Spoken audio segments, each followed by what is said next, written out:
नमस्कार, मैं आपका माधव पांडे और आज का विषय है शिव पार्वती विवाह। शिव पार्वती विवाह की कथा को हमारे भारतवर्ष की आध्यात्मिक कथाओं में से बहुत ही महत्वपूर्ण माना जाता है। शिव विवाह फाल्गुन कृष्ण पक्ष की चतुर्दशी तिथि को महाशिवरात्रि अर्थात शिव विवाह बड़ी धूमधाम से तथा हर्षोल्लास से मनाया जाता है। मान्यता है कि भगवान शिव की 2 शादियां हुई थी। पहली शादी माता सती प्रजापति दक्ष की छोटी पुत्री सती के साथ हुई। ब्रह्मवश मोह के कारण माता सती ने सीता का रूप धारण कर लिया, इसलिए भगवान शिव शंभु ने माता सती का परित्याग कर दिया। फिर माता सती ने अपने पिता प्रजापति दक्ष के यज्ञ में पहुंची। प्रभु शिव शंभु ने उन्हें बहुत मना की कि तुम्हारे पिता ने तुम्हें मेरे बैर के कारण तुम्हें विसरा दिया है। हमारे बैर तुम विसरा, अर्थात हे सती तुम वहां मत जाओ। लेकिन माता सती ने भगवान शिव की एक नहीं मानी। भगवान ने कहा कि बिना नेवताम मत जाएगा भवानी और नहीं मिलतो तुरा पीढ़ा। अब यहाँ विडम्बना तो देखिए कि उस जमाने से स्त्रियां अपने मायके के सामने अपने पति की एक भी नहीं सुनती है और वो प्रथा आज तक चली आ रही है। जब भगवान शिव शंभु मैया सती को समझा नहीं पाए, समझा कर हार गए, तो आजकल के हम सब पुरुष किस खेत की मूली है भाई। जब माता सती अपने पिता प्रजापति दक्ष के यज्ञ में पहुंची तो उन्हें उनके पिता द्वारा बहुत अपमानित किया गया। सती क्रोध के वशीभूत होकर योगानल में जल मरी। जब भगवान शिव शंभु को यह बात पता चली तो बहुत विध्वंस हुआ। माता सती के मृत शरीर को गोद में लेकर भगवान शिव तांडव करने लगे। तब भगवान विष्णु ने आकर माता सती के शरीर को अपने चक्र से 51 टुकड़े में कर गिराया। तब से जहाँ जहाँ माता सती का शरीर कटकर गिरा वहाँ वहाँ शक्तिपीठ स्थल हो गया। टोटल 51 शक्तिपीठ है। माता सती ने योगानल में जलते समय भगवान श्री हरि से वर मांगा था कि सती मरत हरि सन वर मांगा, जन्म जन्म शिव पद अनुरागा, तही कारण ही मैं गिरि गृह जाई, जन्मी पार्वती तनु भाई। अर्थात माता सती ने मरते समय भगवान श्री हरि से वर मांगा था कि मैं हर एक जन्म में शिव जी के चरणों का अनुरागी बनूं, और इसी कारण से उन्होंने हिमालय के घर में माता पार्वती के रूप में जन्म लिया। अब यहाँ व्यवस्था तो देखिए कि माता का पुनर्जन्म हो चुका है और भगवान शिव मैया सती के वियोग में समाधि में बैठे रहते हैं। सती के विरह में उनकी दयनीय दशा हो गई है। वे सती के ध्यान में मग्न हो गए, अर्थात वे समाधिस्थ हो गए।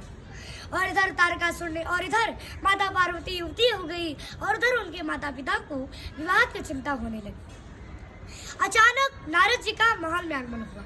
नारद जी ने माता पार्वती को भगवान शिव के वर के रूप में पाने के लिए शिव आराधना करने के लिए बोल गए। अब यहाँ माता पार्वती नारद जी के निर्देशानुसार माता पार्वती अपनी सखी विजया और मालिनी को साथ लेकर तपस्या करने लगी। इतनी कठिन तपस्या की कि वो अपने शरीर को एक तृण की तरह सुखा दिया, अंजल त्याग दिया और घास खाने लगी थी।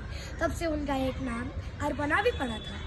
और इधर तारकासुर ने ब्रह्मा जी से वरदान मांग लिया कि हमारी मृत्यु भगवान शिव जी के पुत्र के हाथों से, और वरदान पाकर वह तीनों लोक में उधम मचाने लगा। सारे देवी देवता त्राय त्राय करने लगे। तब सभी देवी देवता भगवान शिव को मनाने आए, लेकिन भगवान शिव तो समाधि में बैठे थे। उन्हें समाधि से जगाए तो जगाए कौन? उन्हें समाधि से जगाने के लिए रति और कामदेव का सहारा लिया गया। जब कामदेव ने महाकाल पर अपना पुष्पबाण चलाया तो महाकाल की समाधि कामदेव पर काल बनकर टूटी और कामदेव तत्क्षण ही उसी समय जलकर भस्म हो गए।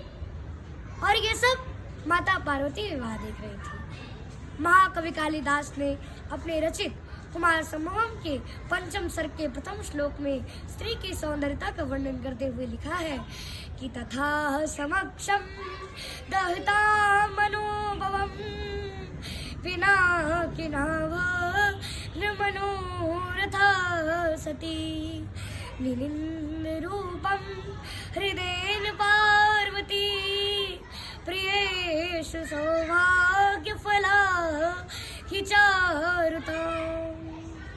अर्थात माता सती ने कामदेव को भस्मात होते देखकर भगवान शंकर की क्रोधाग्नि से कामदेव को भस्मात होते देखकर माता पार्वती ने अपनी सुंदरता की निंदा करने लगी कि यदि कोई नारी अपने सुंदरता से अपने प्रियतम को ना लुभा सकी तो उसकी सुंदरता व्यर्थ है।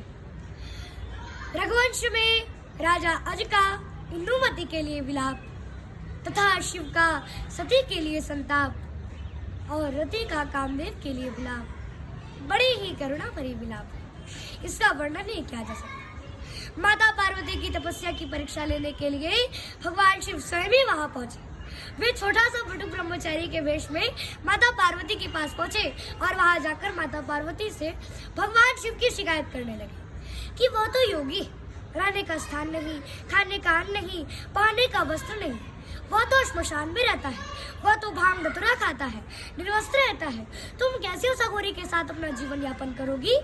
बटुक और भी कुछ बोलना चाहता था कि माता पार्वती ने अपने सखियों से कहा कि निवारिता मालिकीमप्यं बटु पुनर्वक्षुष स्फुरितो उत्तराधर न केवलं यो महतोपवासते शृणोति तस्मादपि सभावाक्।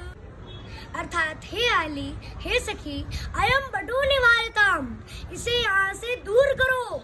अयम बटू कंपिता दुष्ट, इस बालक ब्रह्मचारी के कंपमान ओष्ठ फड़फड़ा रहे हैं, लगता है ये कुछ और बोलना चाहता है, इसलिए इसको यहाँ से भगा दो। क्योंकि यह महतोपवासते, क्योंकि जो बड़ों की निंदा करता है न केवलम सैव पाप भाग, केवल वही पाप का भागी नहीं होता, अभी तो शृणोति सैपी पाप भाग भवती थी शेष, किंतु जो सुनता है वो उससे अधिक पाप का भागी होता है, इसलिए इसको यहाँ से भगा दो, नहीं तो हम ही लोग कहीं और चल चुके हैं। माता पार्वती जो ही वहां से जाने लगी, जो ही भगवान शिव शंभु अपने स्वरूप में आ गए और माता पार्वती से भगवान शिव शंभु ने कहा कि हे पार्वती, आज तुम्हारी तपस्या के द्वारा खरीदा गया आज ये अवगढ़ तुम्हारा दास बन गया है, कहो क्या आज्ञा है। माता पार्वती की तपस्या की परीक्षा लेने के लिए कहो क्या आज्ञा है। माता पार्वती भगवान शिव को उनके अपने समीप देखकर किम कर्तव्य वैमूढ़ हो गई, अर्थात ना ही वो आगे बढ़ सकी और ना ही वो पीछे हट सकी। तब सब ऋषियों द्वारा विवाह की तिथि निश्चित कर दिए जाने के बाद भगवान शिव शंभु ने सभी देवी देवता को विवाह में सम्मिलित होने का निमंत्रण दिया और अपने गणों को भी बारात की तैयारी करने का आदेश दिया। भगवान शिव पशुपति हैं, मतलब सभी जीवों के देवता हैं। भगवान की शादी में सभी देवी देवता, यक्ष, गंधर्व, किन्नर, भूत, बेताल सभी शामिल हुए। आगे आगे देवताओं की बारात चली और पीछे पीछे भूत बेताल चले। जैसे दुलहू तस बनी पराता, कौतुक विविधो मग जाता। भगवान शिव को उनके गणभूत पिशाच सभी विभूति लगाकर हड्डियों की माला पहनाकर सजा दिया। विपुल नयन को नयन विहीना, हृष्ट पुष्ट को अति तन खीना। भगवान शिव को उनके गणभूत पिशाच सभी विभूति लगाकर हड्डियों की माला पहनाकर सजा दिया।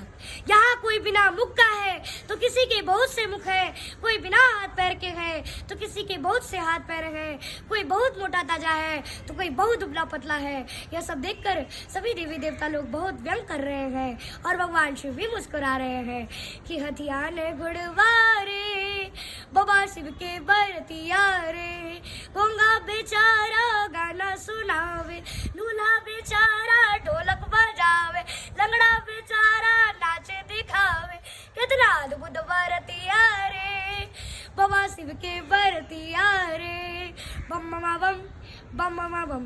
और बाबा बोले बसा पर बैठे बड़े ही अद्भुत शोभायमान हो रहे हैं कि बस हाथ चढ़ल बौरगवा, आगे माई शंकर दुलगवा।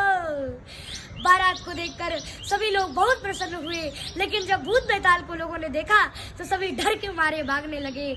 माता मैना भगवान शिव के अद्भुत स्वरूप को देखकर मूर्छित हो गई और वो नारद जी को भला बुरा कहने लगी कि नारद का मैं उसे बिगाड़ा, बसत जिन्न मोई भवन उजारा। कि हाय विधाता, हम जो सबोगी और निर्मोही नारद का क्या बिगाड़ा था जो मेरे बस्ती बगैर गृहस्थी पे आग लगा दिया। सही कहा है कि बांझ न जानी प्रसव की पीड़ा, ऐसा कहकर मैना माता पार्वती को गोद में लेकर मैना विलाप करने लगी। तब सभी ऋषि और देवी देवताओं ने आकर समझाया कि आपकी पुत्री तो कोई साधारण कन्या नहीं बल्कि भगवान शिव की पहली पत्नी साक्षात सती है। इनका जन्मों जन्मांतर से रिश्ता रहा है, इसलिए आप संकोच न करें और निश्चित होकर कन्यादान करें। सभी सखियों ने शिव जी का परिचय किया। चेलु है सखिया करे जोगिया के परिचन, सेक देवै गाल उनकर लागै देवै चंदन। चेलु है सखिया करे जोगिया के परिचन, गावो गीत सुमंगलगारी। सभी सखियों ने बारात को गीत के साथ सुमंगलगारी भी सुनाए।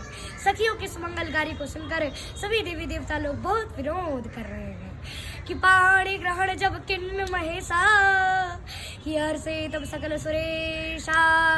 अर्थात महेश्वर शिव जी ने जब माता पार्वती का पाणी ग्रहण किया तब इंद्रादि सभी देवी देवता हृदय से बड़े हर्षित हुए और श्रेष्ठ मुनिगण वेद मंत्रों का उच्चारण करने लगे। बाजै बाजन विविध विधाना, सुमन वृष्णो भय विदनाना, हर गिरिजा कर भयो विवाहु, सुमन वृष्टिनो भय विदनाहु। अनेकों प्रकार के बाजा बजने लगे, आकाश से नाना प्रकार के फूलों की वर्षा होने लगी। शिव पार्वती का विवाह हो गया, सारे ब्रह्मांड में आनंद ही आनंद भर गया और भगवान शिव भी खुशी के मारे डमरू बजाने लगे तथा सभी देवी देवतागण और भूत बेताल नाचने लगे कि डम डम डमरू बजावे ले हमार जोगिया।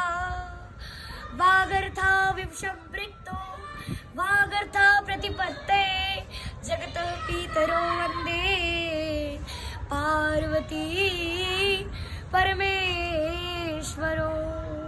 एक बार बोलिए माता पार्वती और भगवान शिव शंकर की जय।